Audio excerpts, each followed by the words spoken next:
Salve, salve, manos e minas, mano Oráculo.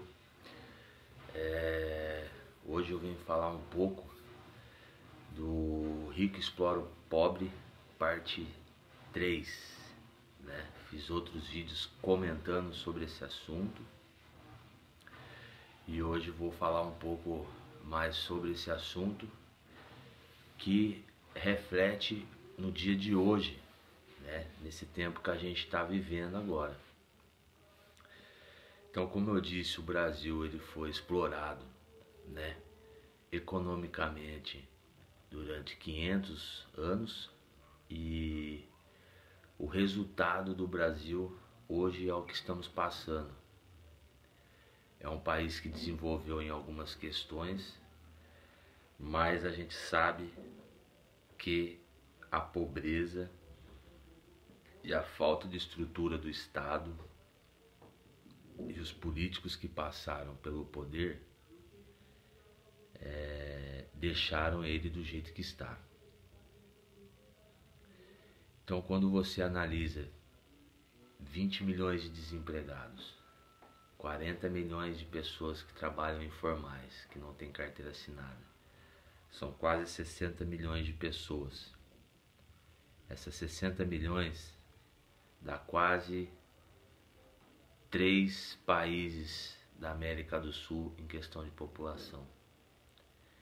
Então, se você começar a analisar a estrutura do país e as pessoas que vivem nela, você percebe que levará décadas e décadas, e se houver um político, né, e se houver uma mentalidade nacional para tirar o Brasil da pobreza, para chegar num patamar melhor de trabalho, melhor de salário. Eu vejo assim, nós temos hoje o capitalismo, que é a exploração do povo pobre. O rico só é rico porque ou o avô dele morreu e deixou a herança da fazenda, essa fazenda foi tomada dos índios, né? Foi roubada dos índios. Então todas essas heranças que os ricos tiveram aqui do Brasil foram de assaltos, roubos, extermínio com a cultura indígena. E isso foi passado para os filhos deles. Então essa dominação, para eles manter isso, eles precisam do trabalhador. Então eu tô falando isso porque pouca gente sabe, mas eu sou formado em Ciências Sociais e fiz uma pós-graduação agora em Comércio Exterior. E muita gente me fala, às vezes até os familiares, os amigos mais chegados, falam assim: Oráculo, isso daí dá dinheiro? E é o que eu vou tentar explicar nesse vídeo. Eu vejo que a gente temos o capital social e o capital financeiro.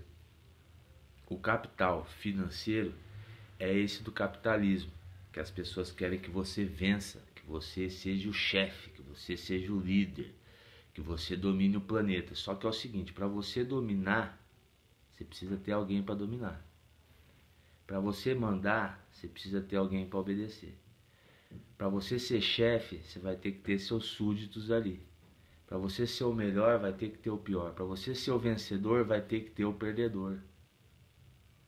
Então essa é uma lógica que o capitalismo embute na cabeça das pessoas, e a gente só vai achar que quem é importante, quem é isso, quem é aquilo, é só quem faz esses cursos, se forma ou trabalha dessa forma, no capital financeiro e explorador. A minha visão é o capital social. O capital social você não recebe em dinheiro. Você recebe na afetividade, no carinho, no respeito. Por exemplo, quando eu dava aula de skate, não ganhava R$1 para aquilo, no capital financeiro, na visão capitalista. Mas quando Terminava a aula, um aluno chegava para mim e falava: professor, eu aprendi a dar uma manobra ollie flip. Esse é o pagamento social. Ver a evolução do esporte daquela criança e ele retribuindo para o professor. Porque veja bem, quanto que o professor ganha no Brasil? É uma vergonha. O professor hoje ele é discriminado. O professor hoje não é valorizado. Então eu ouvi isso a minha vida inteira. Todo mundo falando, porra, mas por exemplo, na música, se você for analisar na música, um gráfico, eu escolhi ser rapper pela atitude, pelo protesto e pelo engajamento social. Não dá dinheiro o rap. A não ser se eu for pro comercial ou tiver muita sorte, uma gravadora, algum milagre acontecer. Você pode até ser bom, mas você vai ficar ali e vai ficar patinando. Se você vê no Brasil, um dos últimos degraizinhos é o rap. Se você analisar nas profissões do Brasil, eu escolhi as ciências sociais. Ciências sociais está ali embaixo, é que menos ganha. Um dos cursos mais importantes que estuda a sociedade e a estrutura é o que menos ganha. Quando comecei no esporte foi a mesma coisa. O skate era muito discriminado. Quem usava calça larga, quem usava boné, apanhava na rua. Então a gente passou esse processo. E eu, como lecionei história, geografia e sociologia, a gente acumulou muita coisa, muita questão, fora o movimento social que a gente fez. Então agora eu estou juntando todas essas ideias para explicar para vocês hoje nesse vídeo que o capital de exploração do rico, do capital social do pobre são diferentes. E se você parar, todos nós aqui nessa terra temos o mesmo valor, a mesma função. O lixeiro não é menos pior que o presidente da república, do que o médico, do que o engenheiro. Todos nós temos uma função. E a prova está aí agora. Você vê que as pequenas profissões hoje estão sendo essenciais. O cara que está colhendo laranja lá agora, que nem é falado, que não é valorizado, hoje está tendo um papel essencial para passar essa crise. Entendeu? Então eu estou falando isso para vocês, para a gente começar a se atentar nas questões do que realmente são os valores. E eu percebo que nessa tragédia de saúde que estamos passando, as empresas, elas pouco estão preocupadas com a saúde. Você vê as propagandas na televisão, eles falam rapidinho. No coronavírus, mas ó galera, mesmo você estando em casa, você tem que abrir a carteira, você tem que gastar o que você não tem. Entendeu? Sempre ali incentivando o consumo exacerbado, entendeu? Então é complicado.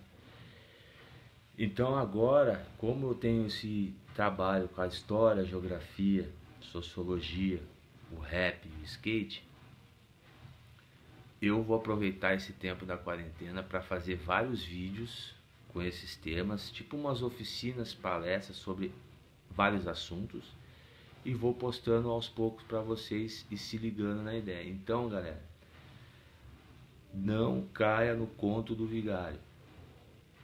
Eu vou falar para vocês o que mais hoje a comunicação do Brasil está tentando fazer, e as empresas de internet, eles criaram um grande monopólio em cima de toda a informação do Brasil. E eles ficam falando, tentando catequizar as pessoas, dizendo que o que é fato, o que é fake. Eu vou fazer meu próximo vídeo falando disso, o que é fato, o que é fake. Vocês, como já me conhecem, quem não conhece, já vão se ligar que vai vir uma porrada grande em cima desses caras. Entendeu? E para finalizar o vídeo de hoje, eu vou falar para vocês o seguinte. No Rico Explora o Pobre, parte 2, na parte dos artistas, eu comentei pra galera resistir. vocês que estão assistindo, tudo que vocês tinham planejado, vão ter que adiar tudo para depois do mês de julho, agosto, setembro. Tudo que não tá nada a acabar. A gente só vai ter que readequar. E o que eu falo para vocês é o seguinte: tá todo mundo reclamando que tá dentro de casa, que tá difícil, que tá aquilo. Agora você imagina quantos milhares de mendigos que nem casa tem. Quer ver um outro exemplo? Imagine uma pessoa que ficou presa anos num quadrado, num presídio, sem dever, e o que essa pessoa não passou e aguentou, que nem foi o caso do Mandela. Então acho que a gente tem que agora ter humildade de estarmos vivos.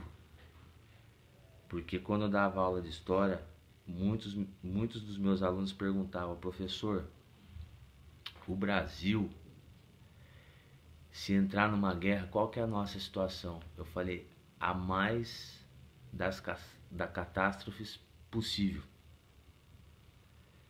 O exemplo está aí.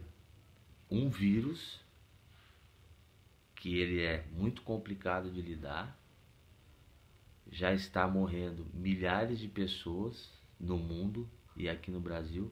Isso mostra a nossa falta de estrutura. A gente não tem estrutura nem para combater uma doença, nem para levantar um hospital. Você imagina se entra uma guerra? A gente não tem condição. O Brasil é muito fraco. Ainda mais com esses três patetas que estão no poder. Esses três caras falando na televisão parece o Filipão quando a seleção estava na Copa.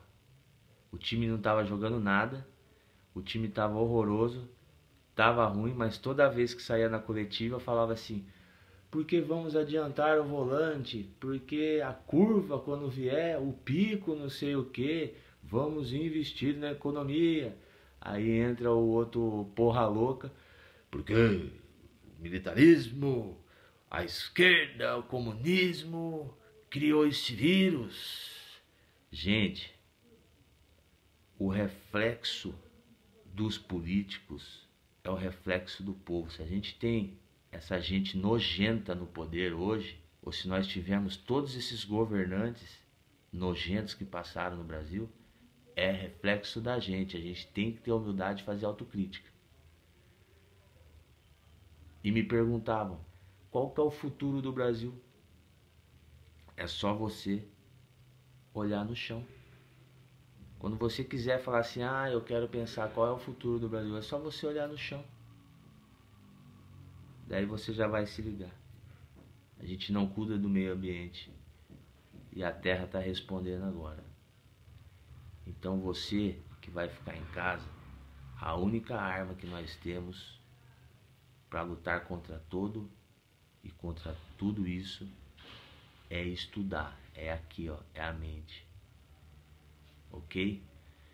Mano, internet, TV, livro, faça seus projetos, estude pra caramba, aproveite essa quarentena que tá em casa pra estudar, pra se informar, porque vai vir uma eleição municipal daqui uns dias. Nós temos que dar uma limpeza já, não só no planeta, mas nessas prefeituras e nesses políticos aí, ok? Esse é meu salve.